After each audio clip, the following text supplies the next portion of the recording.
Well, last week we gave you a rare look inside the Heritage Group on the northwest side of Indianapolis. It's a multi-generational family-owned business with more than 5,000 employees around the globe, business dealings around the globe as well. Now, the company is also laser focused on innovation. And this week, in part 2 of our series, we look at how the Heritage Group Accelerator, powered by Techstars, is helping 10 startups from around the world take their companies to the next level. Managing Director Lesa Mitchell has more on the inaugural class of companies, some of which are planning to relocate to Indiana, and how they are bringing the future of tech to the state. Techstars is a company that's been around since 2007. We have 47 locations around the globe, and our job, as we see it in partnering with corporations, is to bring our global network that helps entrepreneurs succeed to them. So relative to our role with the Heritage Group, it was in the early days listening and understanding what are the kinds of problems that they'd like to solve in and around their portfolio of companies, and how can we find companies that could help solve those kinds of problems.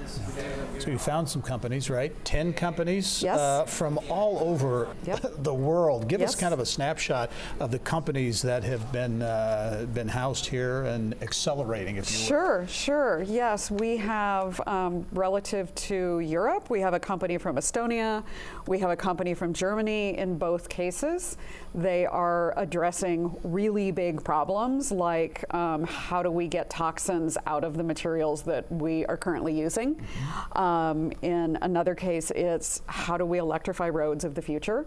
One of the things that Amy Schumacher had said to me when we spoke early on was the world is revolving around us with electric vehicles of all kinds, not just cars, but trucks and forklifts and everything else. And what could we as a company or corporation look to do, because we build roads and bridges? How can we as a company figure out how roads and bridges can actually help propel forward getting to automated electric vehicles? Yeah. We have multiple companies from across the US, from San Diego, from Oklahoma, as well as the East Coast, and all of them come here because A, they want to work the playbook of Techstars in terms of how can we help accelerate their companies, but the other is relative to the Heritage Group, how can we take advantage of the expertise that's available in the myriad of companies across the Heritage Group portfolio and learn about how that can help us do proof of concepts, build pricing models, and work with other customers. So these are big global issues that are being focused on right here in Indiana. They were already being focused on. We're just doing it in a bigger way. We're bringing hard tech to Indianapolis.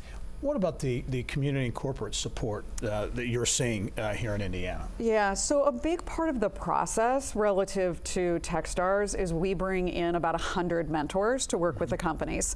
And in all cases where we have a corporate partner, we're obviously looking at bringing in executives from that corporate partner. And in this case, it's even more unique because there's so many. But in addition to that, because of the kinds of companies that we have, it was really important to reach out to the Department of Transportation, to Cummins Engine, to, I mean, there's a number of, I would call it both corporate and experts in the community. Purdue has been a lifesaver in terms of both people that are doing research in Purdue on topics that our companies are working with, but also we will be announcing some pilots that we're running that, frankly, I don't think that we would have been able to do without the collaborations that we've had with corporations, universities, and government officials in the state of Indiana. Yeah. You've been around the country in a number of roles around innovation and entrepreneurship. Your take on the landscape here in Indianapolis and more broadly in Indiana when it comes to innovation and entrepreneurship? Yeah, so when I came to Indianapolis, I knew one person. Luckily for me, that one person was Scott Dorsey. So I knew that there was a broad and deep expertise relative to B2B SaaS in this community. I have been amazed at the opportunity to come in and focus on what we call hard tech. So most of my cohort is not B2B SaaS. I only have one.